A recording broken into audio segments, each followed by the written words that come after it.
Welcome to the Attractions Group Podcast, episode number 87. I'm Don Helbig alongside Ryan Sir. Ryan, how you doing? I'm doing just freaking amazing. We had some kind of scary weather here the last couple of days, but other than that, it's felt like spring finally up here in Castle Ryan in northern Kentucky. It has been. I'm in the Fairfield, Ohio area, and it's been, for the most part, pretty nice. Didn't have really a rough winter at all, so it's been great. But usually there's a payoff for that when the winters haven't been too bad and you get into April and May and it's expecting to be warmer, Ryan, as you know, and then it's a lot of days in the 40s and 50s and that when you were hoping for it to be 70 or 80. Yeah, that's true. Well, we've got a very exciting episode coming up with a guest that we've been trying to get on for a little while, and we're finally getting to do it. But before we start, let's remember, if you're watching the YouTube video, hit that subscribe button, give us a like, leave us a comment, and tell us how wrong we are about everything, as you guys have a tendency to do. If you're an audio listener, welcome. We can be found on all of your favorite podcast apps, Apple, Google, Spotify. You know the drill. Don, what do we have going on today? Well, Ryan, excited to welcome our guest from Kentucky Kingdom. She's the marketing manager there. Welcome to the Attractions Group Podcast, Logan Sanderson. Logan, how you doing?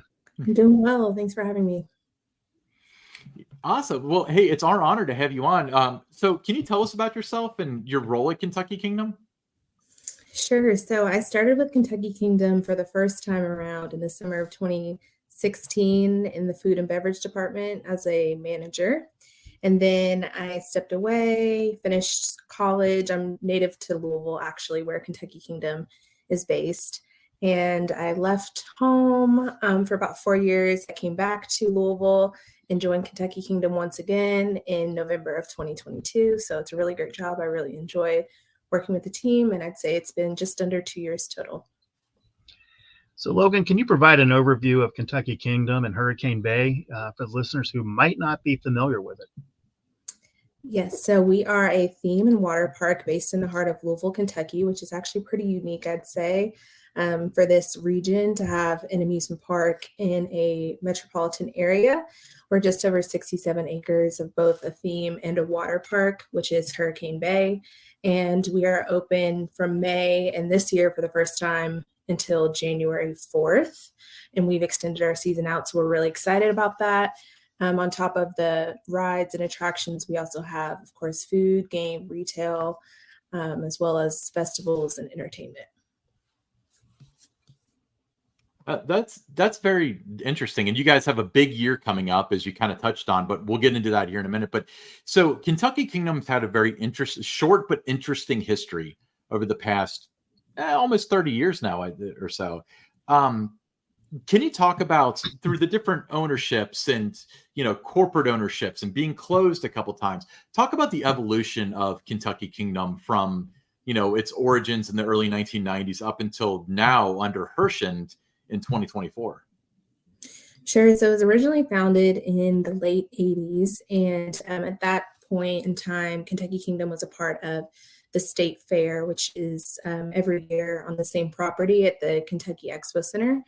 Which we share, we're neighbors of. So then it became its own park, and it has, as you alluded to, changed hands in terms of ownership, but it was owned by Six Flags at one point, and we closed in 2010 and reopened in 2014. And that is when we were owned by different management. And then in 2021, we were acquired by Herschend Family Entertainment. So that's our current history. Our current story is that we're a part of the Herschend Entertainment family. And we are, in good company with people like Silver Dollar City, Dollywood, and more. So I would say that it's really been great to kind of learn from their expertise and work under their leadership. And we've really invested in a lot of areas in terms of leaning more into family-friendly entertainment, for example, and now with Christmas being another new addition. So we're really excited about our future. So Logan, can you go in a little bit of detail, discuss the different attractions, experiences that visitors at Kentucky Kingdom can expect? Sure. So I would say, we kind of have it's very unique where how the park is situated. I would call the North Park where you enter. So on that side, guests can expect to see our King Louis Playland area. So it's one of the biggest kids play areas in the region. So that's definitely a bonus for our youngest guests. We have other dry rides on that side, some thrill rides, as well as our a lot of our games and our amphitheater where we have entertainment throughout the summer. Then when you actually cross the street, that's when you start to enter more dry rides, but also Hurricane Bay, which is one of our bigger draws for the summer. A lot of people enjoy Hurricane Bay, whether it's the wave pool, the lazy river. We have 2 wave pools, 2 lazy rivers, a number of slides that guests can find. We also have 5 roller coasters in the park, which is obviously exciting too. So I'd say that's the park in a nutshell. Now, you mentioned the roller coasters, but my visits to Kentucky Kingdom, one of the things that I noticed was there's a lot to do for families with young children. So talk about that a little bit.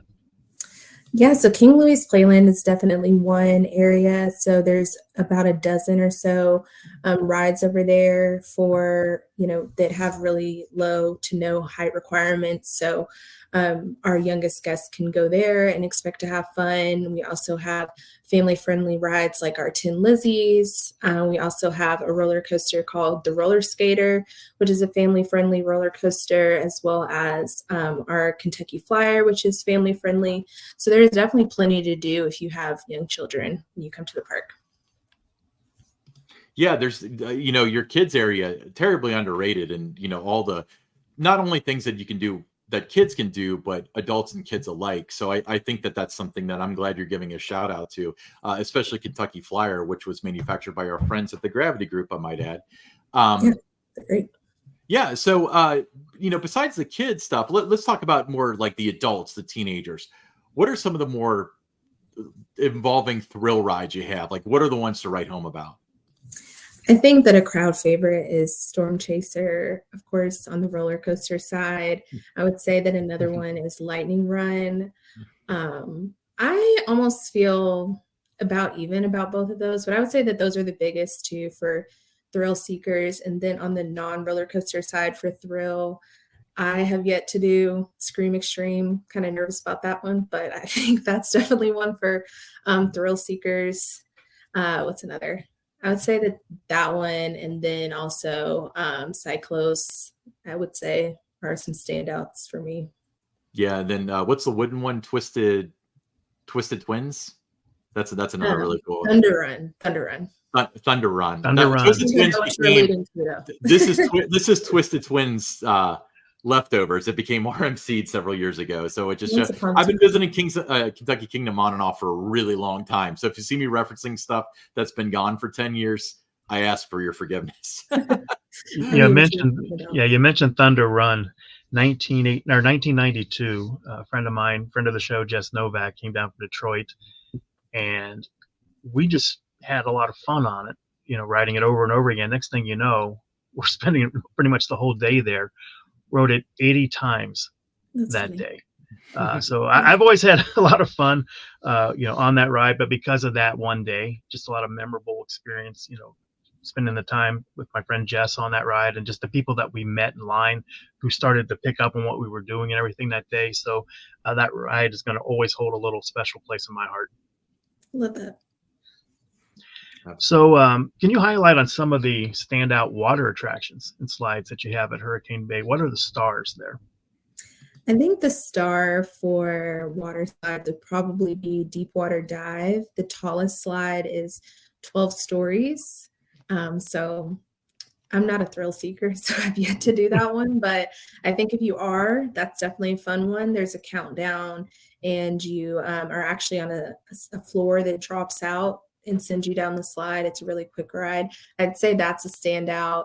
And then I think for just people who want more of a relaxing experience, I think our wave pool is a classic. A lot of people like Big Surf, and then the lazy river.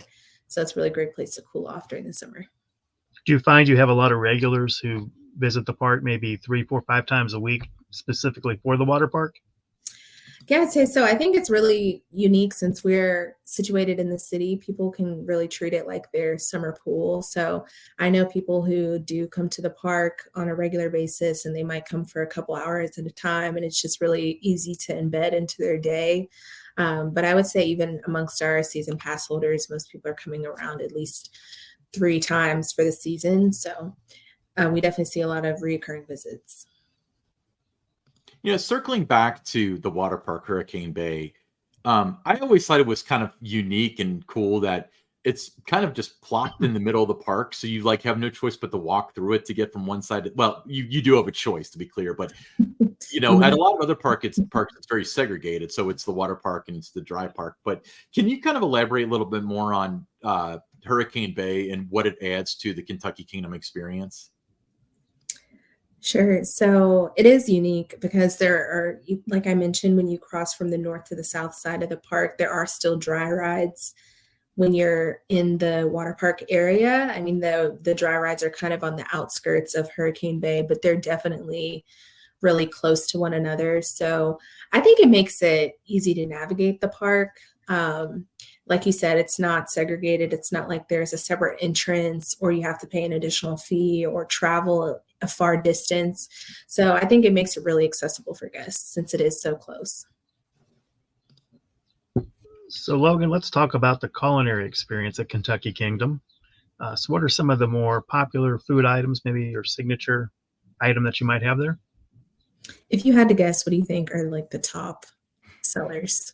I mean, it shouldn't come as a surprise, but I do happen to know this as a fun fact. I would say that probably, I remember the burgers were pretty good there. Gotcha. Okay, so last year they did do a bonsai burger, which I thought was really good. So that was one of my favorites last year. But the top seller is Dippin' Dots chicken tenders. So okay, yeah, chicken tenders are popular wherever you go.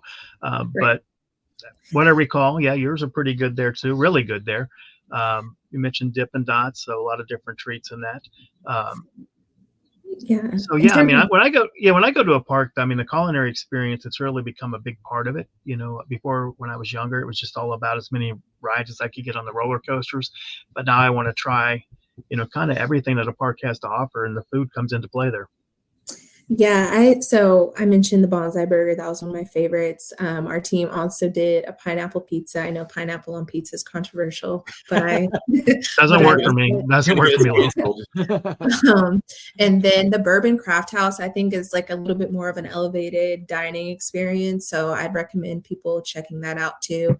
Our culinary team does a really great job, and it kind of has a unique I would say experience in terms of like the food that you can only get there that you really don't see elsewhere in the park. Yeah, and your pizza is kind of like your own thing too, right? It's not like a local brand or anything. It's your own thing, right? Yes, made fresh. Yeah, it's so you mentioned, was it the Bourbon House you called it? That's the one in the Picnic Grove, right? It's next to it. Yeah. Right. Yeah, that's do they still have the nachos there? I've had those twice, and those are top 5 favorite theme park foods ever. Actually, I just found my picture. Do they do the nachos? Yeah, I believe that's staying. So I believe you can hope to see that on your next visit.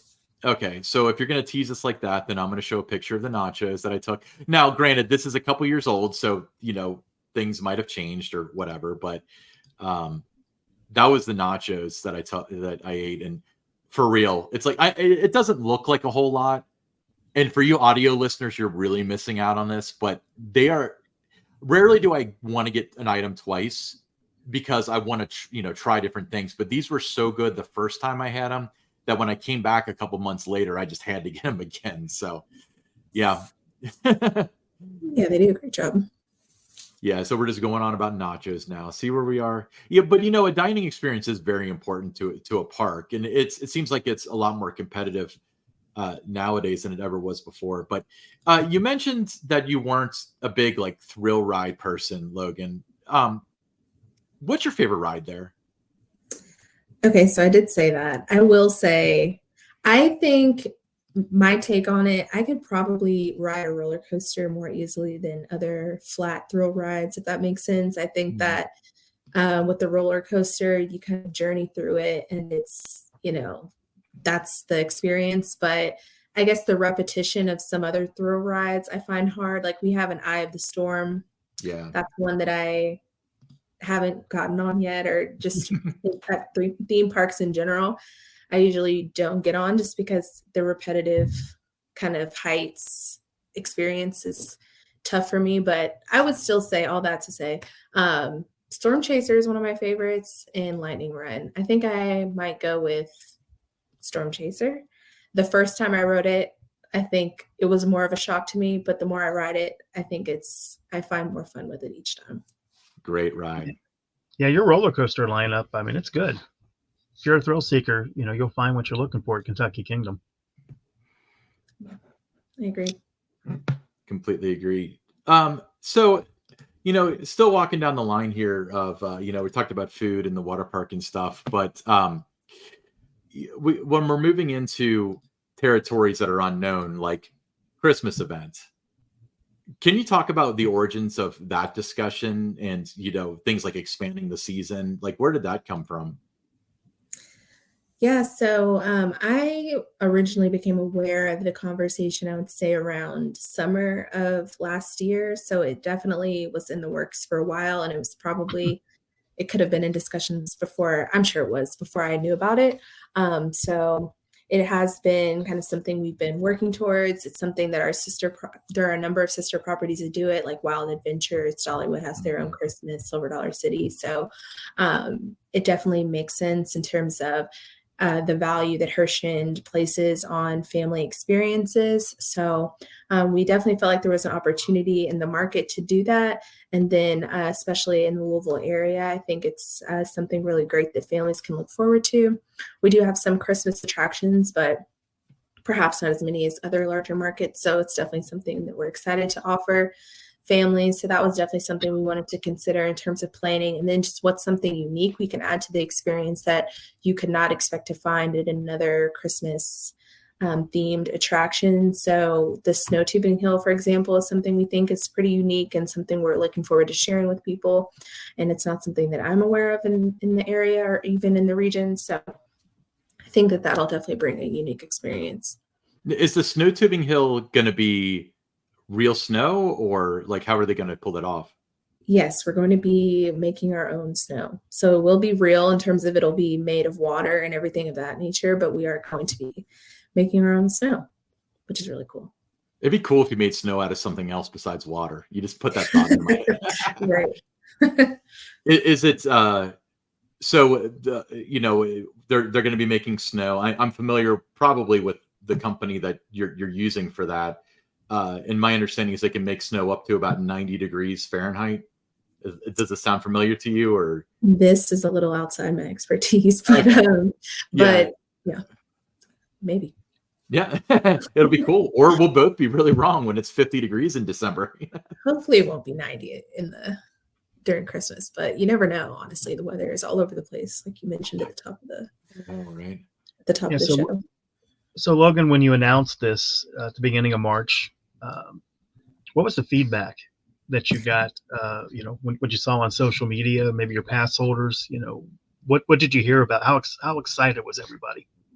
There was a lot of good feedback, and I also think it's really encouraging to see that there's feedback from all kinds of demographics. I've noticed, especially in terms of age, like sometimes I think for Christmas, there will be opportunities for everyone. There will be like a Santa experience that's definitely going to, I think, be exciting for our younger guests. But then there's also all of the lights and the sights to see during the event. So I know, older family members of mine, like my parents, for example, who are already excited to go, and just pass holders and local people of all ranges. So I think that that's really fun.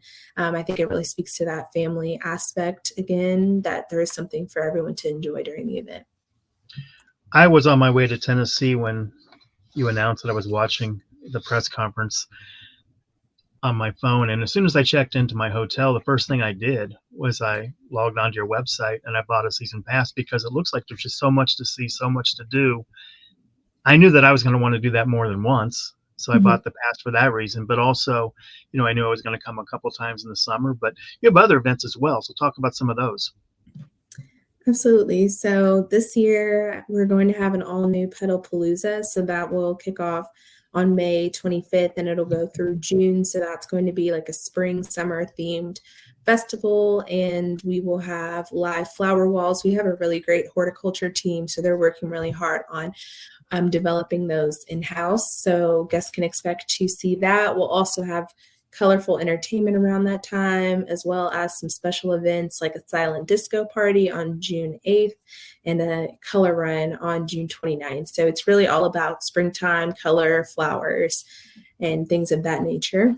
And then in the month of July, we're going to continue our Summer Blast fireworks show every Saturday in July, which we had last year as well.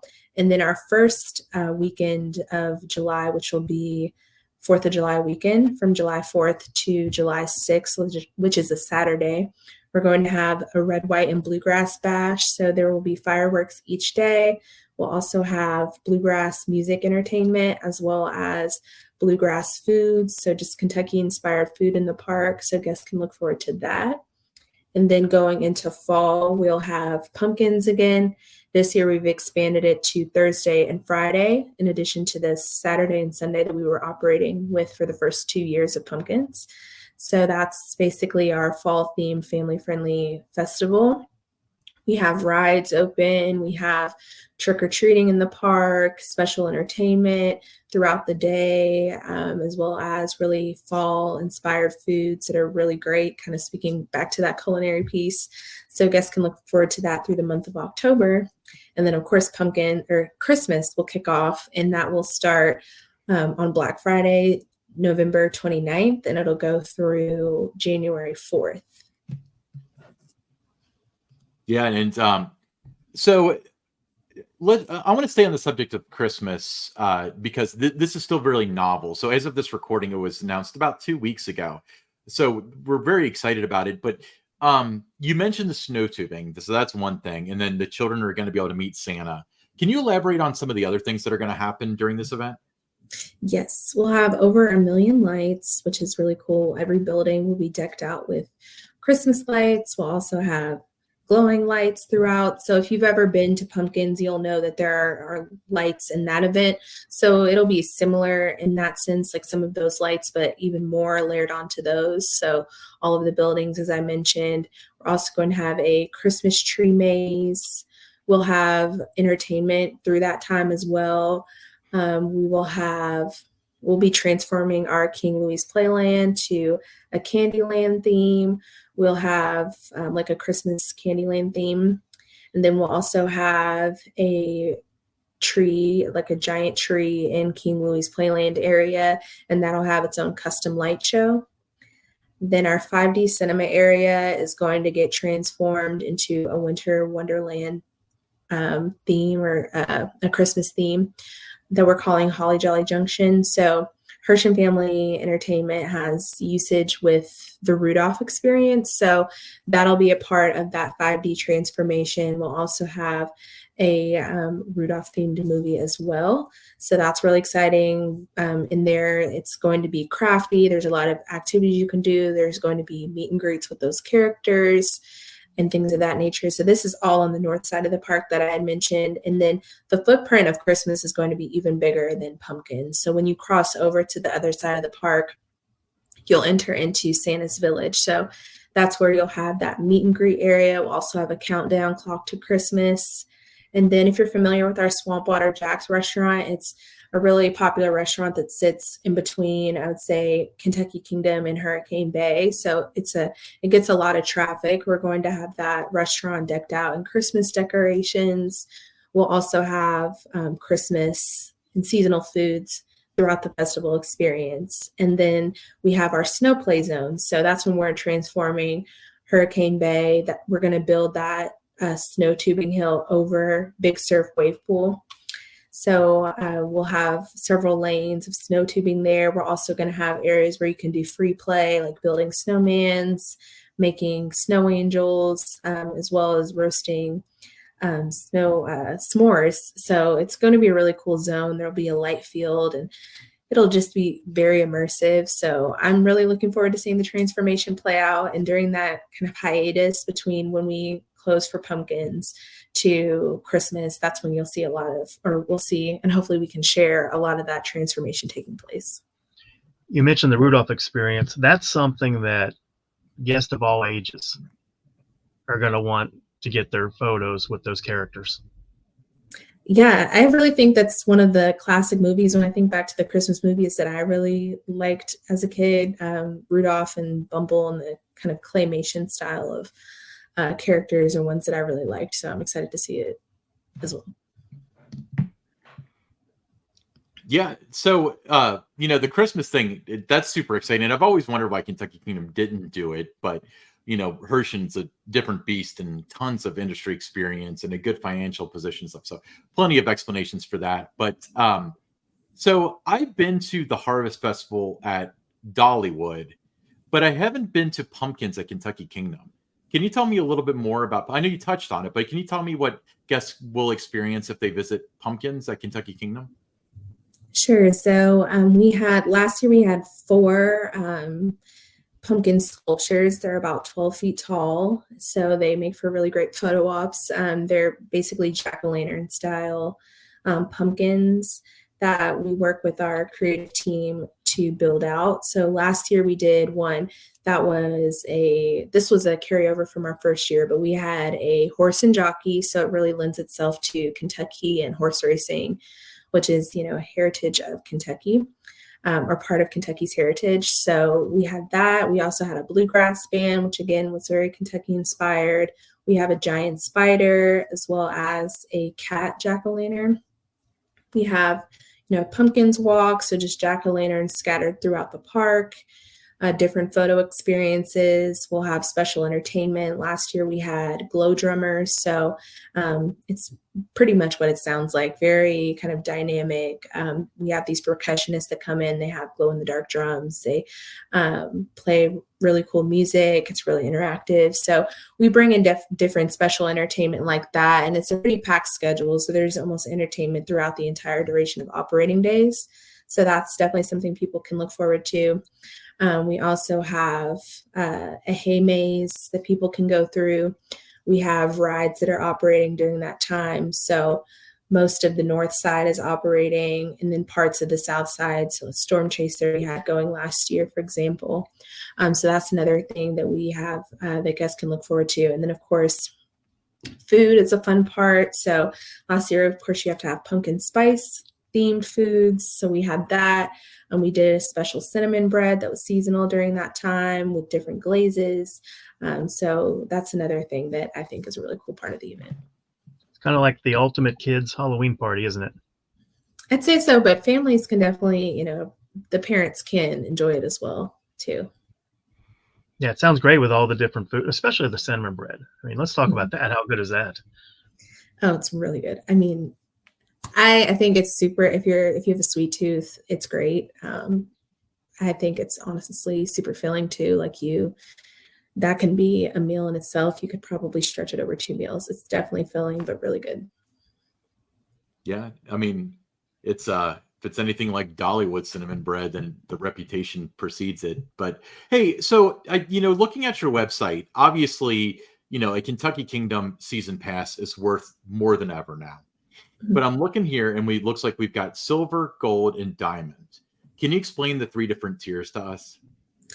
Sure. So diamond is the most premium pass. So it's going to come with the most benefits. And also a little bit more of a higher ticket relative to the other ones. So diamond, some of the distinguishing benefits that come along with that are that your bring a friend tickets, for example, you get 4 of them and you can use them anytime through late September. The date is September 22nd this year. So they definitely get a little bit more flexibility in terms of how they like to use their Bring a Friend tickets. And then we also have Bring a Friend discount months where you can get a discounted ticket for friends, and Diamond pass holders can get unlimited tickets during those periods. So I would say that that's a distinguishing factor. And another thing is that they get a tumbler. It's really nice. It's a metal tumbler. It's custom for them. It comes with free soft drinks and icy. So that icy piece is something that other pass holders don't get. So I would say that those are a few key things. All of the season passes come with unlimited admission, free parking, which is nice, and entrance to special event, or really any event that we have. The pass holder would need to pay an additional fee typically for it.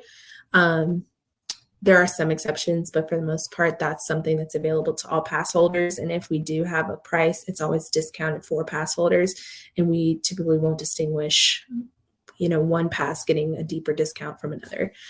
Another thing about Diamond is that when they renew, or if you renew to a Diamond pass, there's usually a deeper discount. So this year when we launched our season passes, the Diamond discount was about $15, which was really good relative to people who are getting a new pass for the first time. So that's the Diamond. And then the Gold, I think, is a really great balance in terms of having some elevated benefits, but coming in at a lower price point relative to Diamond. So some things that distinguish it from the Silver Pass is that they get Bring a Friend tickets. So Silver does not have Bring a Friend free tickets. Gold does. It has, for example, during the month of May, Gold pass holders will get a Bring a Friend ticket. So that's a really nice added benefit. I think it also really helps in terms of value. You could bring a family member or something of that nature and save on the price of a ticket. So I would say that that's another distinguishing difference between Diamond and Silver and Gold. Yeah, the thing that I noticed when I purchased my season pass was just how easy the process was to do it. And then you just, you upload a photo and then it's digitally sent to you and you're good to go. Yeah, that's a really great option that we have available.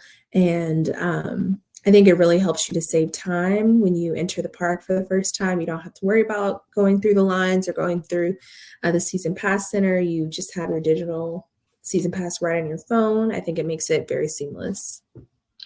It doesn't. Where you're located too. I mean, there's tremendous value to being a pass holder because, like we've talked about, with all these different events that you have, you're going to want to visit Kentucky Kingdom more than once. And 2 hours from like Cincinnati, Indianapolis, you're less than 3 hours from Nashville. So where you're located, I mean, it just makes all the sense in the world if you're within that 3-hour radius of Kentucky Kingdom to get a season pass. I agree, especially if you buy it early on when we launch. So we always launch around Labor Day weekend. So that's something to definitely keep in mind. That's usually the lowest price we'll offer. So if you buy it at that point, you're essentially getting the cost of what you would pay for a day ticket and parking. So it pays for itself in one visit at that point. So highly recommend that. If you even come one time, if you buy it at a later point, I would say it takes at least like 1.5 times to get the value out of it, but it's definitely worth it.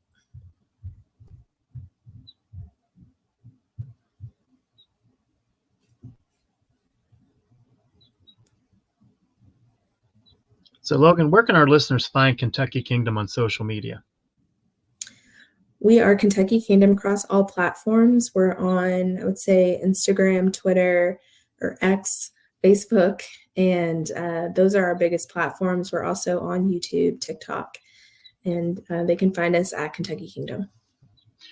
All right. Well, Logan, we appreciate your time, and I'm certainly going to be there multiple times. I'll let you know when I'm going to be there, and looking forward to my visits, and just have a great season.